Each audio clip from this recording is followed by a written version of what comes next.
సంవత్సరాల తరబడి government job కోసం వేచి చూస్తున్నారా? కేవలం 8 నెలల్లో మీ కల నెరవేర్చుకోండి. వెంటనే కింది నెంబర్స్ కి కాల్ చేయండి. పాకిస్తాన్ 4 ముక్కలు కాబోతుందా? ఆపరేషన్ సింధూర్ ప్రారంభమైన తర్వాత పాకిస్తాన్లో జరుగుతున్నటువంటి పరిణామాలన్నీ ఇలాంటి ఆసక్తికరమైనటువంటి ప్రశ్నలే లేవనెత్తుతున్నాయి. దానికి ప్రధానమైనటువంటి కారణం బలూచిస్తాన్ ప్రాంతంలో రేగుతున్నటువంటి తుఫాను. ఈ తుఫాను పాకిస్తాన్ను ముంచేసే దిశగా అడుగులు వేస్తోందా అంటే అవుననే సంకేతాలే కనిపిస్తున్నాయి. పెద్ద ఎత్తున బలూచిస్తాన్లో సభలు నిర్వహిస్తున్నారు బలూచి ప్రజలు. బిఎల్ఏ ఆధ్వర్యంలో లక్షలాది మందిగా వీటికి అటెండ్ అవుతున్నటువంటి ప్రజానేకం. వీళ్ళని చూసి పాకిస్తాన్ ఆర్మీ పారిపోతున్నటువంటి పరిస్థితి ఇప్పుడు సోషల్ మీడియాలో సంచలనంగా మారుతుంది.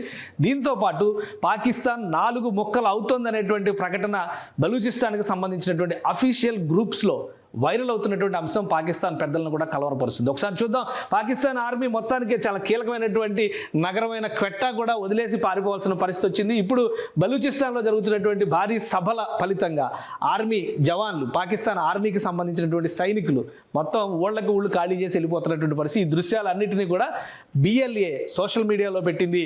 అక్కడికి వచ్చినటువంటి బిఎల్ఏ సమావేశాలకి అటెండ్ అయ్యేందుకు వచ్చినటువంటి బలూచ్ ప్రజలను చూసి పాకిస్తాన్ ఆర్మీ భయపడి పారిపోతుందని చెప్పని ఈ దృశ్యాలని షేర్ చేస్తున్నారు. ఇప్పటికే క్వెట్టా లాంటి కీలకమైనటువంటి నగరం వీరి చేతిలో ఉంది.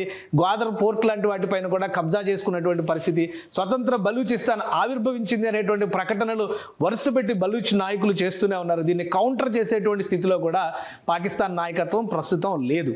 అలానే బలూచిస్తాన్లో జరిగినటువంటి ఒక భారీ సభ, విపరీతమైనటువంటి జనసందోహంతో వచ్చినటువంటి సభ ఈ నెల 9వ తేదీన జరిగింది. దానికి సంబంధించినటువంటి దృశ్యాలు కూడా సోషల్ మీడియాని తాకుతున్నాయి. ఆ దృశ్యాలు చూసి పాకిస్తాన్లో పెద్ద పెద్ద ప్రకంపనలు వస్తున్నటువంటి పరిస్థితి. దీనితో ప్రభావితమైనటువంటి మిగతా ప్రాంతాల్లోని ఉద్యమాలు కూడా ఇప్పుడు ఆయువు పోసుకుంటున్నాయని బలూచ్ నాయకులే పదే పదే చెబుతూ దానికి సంబంధించినటువంటి ఆధారాలని సోషల్ మీడియాలో షేర్ చేస్తున్నారు. అసలు ఏంటి ఆ విషయాలు ఏంటి ఒకసారి విశ్లేషించేటువంటి ప్రయత్నం చేద్దాం. ఎందుకంటే సోషల్ మీడియాలో వస్తున్నటువంటి అంశాల పరంగా చూస్తే కనుక బలూచిస్తాన్ నాయకత్వం చేస్తున్న వాదన ప్రకారం పాకిస్తాన్ 4 ముక్కలు కాబోతోంది. దానికి సంబంధించినటువంటి మ్యాప్ను కూడా వీళ్ళు షేర్ చేస్తున్నారు. ప్రస్తుతం ఉన్నటువంటి పాకిస్తాన్ స్వరూపం ఇది. మొత్తంగా ఈ ప్రాంతాన్ని ఒకసారి మనం గమనించి చూస్తే కనుక 5 విభాగాలుగా దీన్ని చూపిస్తున్నారు. మొత్తం 6 విభాగాలు కనిపిస్తాయి, కానీ 5 విభాగాలుగా మనం చూడాల్సి ఉంటుంది. ఇది ప్రస్తుతానికి ఇండియా నుంచి ఆక్రమించుకున్నటువంటి పిఓకే పాకిస్తాన్లో ఆధ్వర్యంలో ఉన్నటువంటి కాశ్మీర్, ఇది పంజాబ్ స్టేట్, పంజాబ్ ప్రావిన్స్, ఇది సింధ్ ప్రావిన్స్, ఇది బలూచిస్తాన్ ప్రావిన్స్.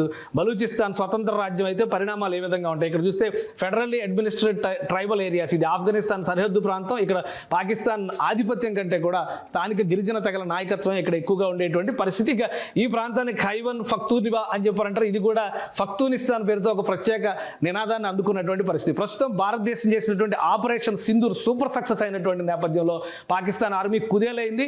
ఎక్కడా కూడా ప్రతిఘటించేటువంటి స్థితిలో కూడా లేదని బలూచ్ నేతలు పదే పదే సోషల్ మీడియా వేదికగా చెప్తున్నారు. ఈ క్రమంలో 4 ముక్కలుగా మారబోతోంది పాకిస్తాన్ అంటూ ఈ మ్యాప్ని షేర్ చేశారు. ఇది స్వతంత్ర బలూచిస్తాన్ ఆల్రెడీ ఆవిర్భవించిందని చెప్తున్నారు. ఇక ఈ ప్రాంతం అంతా కూడా ఫఖ్తూనిబా ప్రాంతం, అలానే గిరిజన తెగలు ఇవన్నీ కూడా ఆఫ్ఘనిస్తాన్తో కలిసేందుకు ఆసక్తిగా ఉన్నాయి. ఆల్రెడీ ఆఫ్ఘనిస్తాన్ నేతలతో చర్చలు జరుగుతున్నాయి. ఈ ప్రాంతంలో కూడా ఒక ఉద్యమం మొదలు కాబోతుంది అనేటువంటి సంకేతాలు ఇస్తున్నారు. ఇక మిగిలిన కాశ్మీర్, పాకిస్తాన్ ఆక్యుపైడ్ కాశ్మీర్ ఖచ్చితంగా ఈ యుద్ధం తర్వాత ఇండియాలోకి వెళ్ళిపోతుందని చెప్పని వీళ్ళు బలమైన వాదన చేస్తున్నారు. ఇక మిగిలేది ఇండిపెండెంట్ పంజాబ్, ఇండిపెండెంట్ సింధ్, ఈ రెండు ఒకటిగా ఉంటాయా లేదా సింధు వర్సెస్ పంజాబ్ అనేది పాకిస్తాన్లో చాలా కాలంలో జరుగుతున్నటువంటి వివాదం. వాస్తవానికి సింధు మహానది ఎక్కడో హిమాలయాల్లో పుట్టినా కానీ ఫైనల్గా సముద్రంలో కలిసేది సింధు దగ్గరే. సింధు రాష్ట్రానికి జలాలపైన హక్కులు ఉన్నాయనేటువంటి వాదన. కానీ సింధు రాష్ట్రానికి అన్యాయం చేస్తూ పాకిస్తాన్కి సంబంధించినటువంటి పంజాబ్ నాయకత్వం, ఎందుకంటే పాకిస్తాన్ నాయకత్వం మొత్తం కూడా పంజాబ్ నుంచే ఎమర్జ్ అయింది. ఆర్మీ కానీ పొలిటికల్ లీడర్స్ కానీ పంజాబ్ ఆధిపత్యం కింద ఉండాల్సినటువంటి పరిస్థితి ఉంది. కాబట్టి సింధు జలాలను వీళ్ళు ఎక్కువగా వినియోగించుకోవడం వల్ల సింధు ఎడారిగా మారిపోతుంది అనేటువంటి వాదన ఉంది.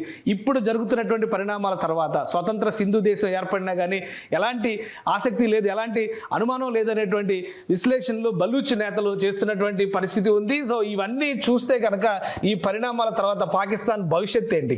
పదే పదే ఇతర మీడియాలో వస్తున్నటువంటివి కూడా ఖచ్చితంగా పాకిస్తాన్ ఈ విధంగా 4 ముక్కలు అవుతుంది. పంజాబ్ని సిక్కులు ఖలిస్తాన్ మూవ్మెంట్ని తెగ ఇది చేస్తున్నారు కదా, కాబట్టి సిక్కులు తీసుకునేటువంటి అవకాశం ఉందనేటువంటి వాదన కూడా సోషల్ మీడియాలో నడుస్తుంది. కానీ ఇది ఏ విధంగా ఉన్నా కానీ బలూచిస్తాన్ నాయకులు చేస్తున్నటువంటి వాదనలో మాత్రం కొంత వాస్తవం ఉంది. ఎందుకంటే స్థానికంగా ఉన్నటువంటి దృశ్యాలని ఆధారంగా చేసుకుని వీళ్ళకి నాయకత్వం వహిస్తున్నటువంటి ఉన్నటువంటి నాయకులు కూడా పెద్ద ఎత్తున ఇండియా బలూచిస్తాన్ ఫ్రెండ్షిప్ని ప్రోత్సహిస్తూ ఇటీవల ఒక వీడియో కూడా రిలీజ్ చేశారు. మోడీ గారు మాకు క్షిపణులు ఇవ్వండి, మేము పాకిస్తాన్ అంతు తేలుస్తామని చెప్తున్నారు.